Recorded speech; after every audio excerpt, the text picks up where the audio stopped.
नमस्कार दर्शकों, मैं हूं आपके साथ अर्शी अंसारी। आप देख रहे हैं MNS न्यूज लाइव। आइए देखते हैं आज की कुछ खास खबरें।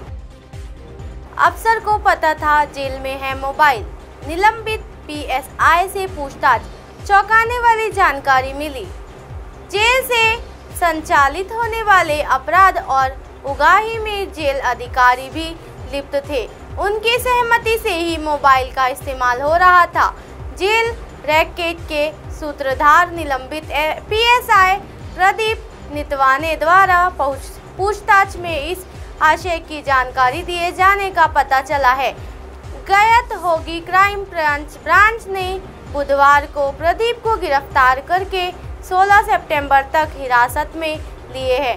अब तक की जांच में प्रदीप और अपराधी सूरज कवाले पुराकारण के सूत्रधार होने का पता चला है, लेकिन जिस तरह इस रैकेट को लेकर जानकारी सामने आ रही है, उससे जहां जेल अधिकारियों की बात रही है, वहीं पुलिस की भूमिका पर भी सवालिया निशान खड़े हो रहे हैं कि सूत्रों के अनुसार मोबाइल और मादक पदार्थ का सेवन किए जाने के बाद जेल के अधिकारी तथा कर्मियों को पता है, उसके बदले में अपराधी हर माह कीमती झुकाते हैं। इसके अलावा जेल में आने के बाद RO अपराधी को आदान में रखा जाता है।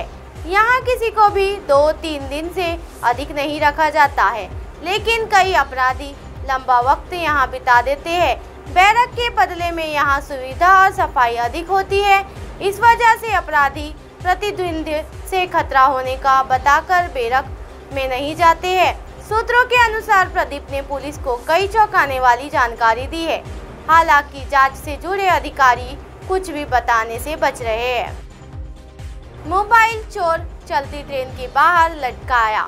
बिहार का बेगूसराय जिला गोलीबारी कांड के एक बार फिर सुर्खियों में है।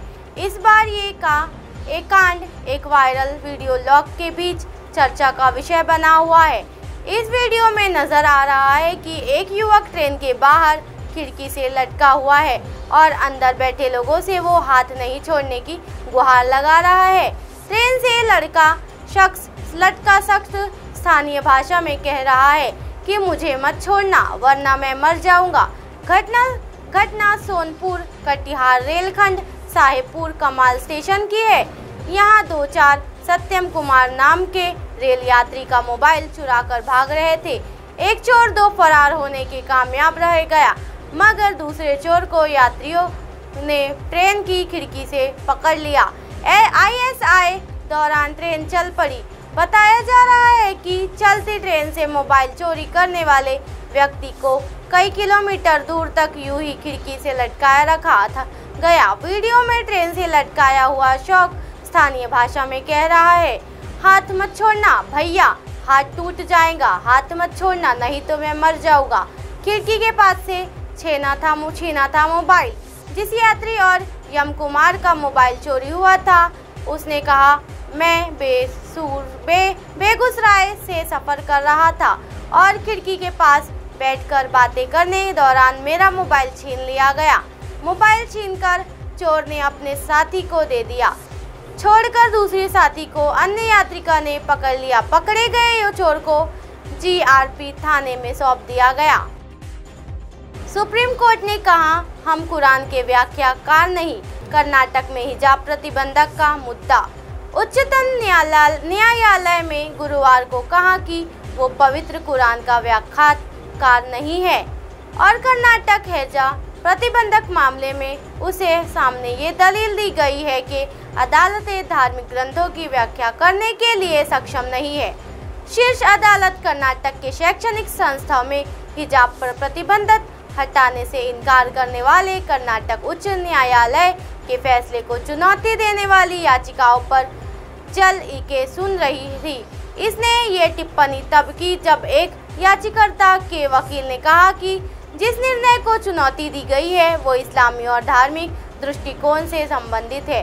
न्यायमूर्ति हेमंत गुप्ता और न्यायमूर्ति सुधांशु धुलिया की एक पीठ ने कहा, एक तरीका कुरान का व्याख्या करने का है, हम कुरान को के व्याख्या का नहीं है, हम ये नहीं कर सकते हैं। ये दलील भी दी गई है कि अदालतें धार्मिक ग्रंथों को व्याख्या करने के लिए सक्षम नहीं है। शीर्ष अदालत ने कई वकीलों की दलीलें सुनी जो याचिकाकर्ताओं की ओर से पेश हुए और विभिन्न पहलुओं पर बिरहा की, जिसमें यह भी शामिल है कि हिजाब पहनना जितना गरिमा और इच्छा का मामला है और क्या इसे पहनने की प्रथा आवश्यक है या नहीं। अधिवक्ताओं में से एक ने दलील दी कि जिस तरह से उच्च न्यायालय ने इस्लामी और धार्मिक परिप्रेक्ष्य में मामले की व्याख्या की है वो गलत आकलन था। पीठ ने कहा, उच्च न्यायालय के भले ही कुछ भी कहा हो, लेकिन अब हम अपीलों पर स्वतंत्र विचार कर रहे हैं। अधिवक्ता शोएब आलम ने दलील दी कि हिजाब पहनना किसी की गरिमान्विता और इच्छा का मामला है। अब आप हमारे चैनल को आपके मोबाइल पर भी देख सकते हैं। मोबाइल ऐप पर देखने के लिए प्ले स्टोर से MNS news TV apps download करें। इंस्टा, लिंक, ट्विटर, हाईकुक, फेसबुक और कई सोशल मीडिया के प्लेटफॉर्म पर हमारा चैनल उपलब्ध है। आप इसे यूट्यूब पर भी देख सकते हैं। आप हमारे चैनल को लाइव भी देख सकते हैं www.mnsnews.com पर। फिलहाल वक्त हो चला है दर्शकों ब्रेक का। ब्रेक से लौटने के बाद देखिएगा देश और दुनिया की तमाम खबरें। बने रहिए MNS न्यूज़ पर। नमस्कार।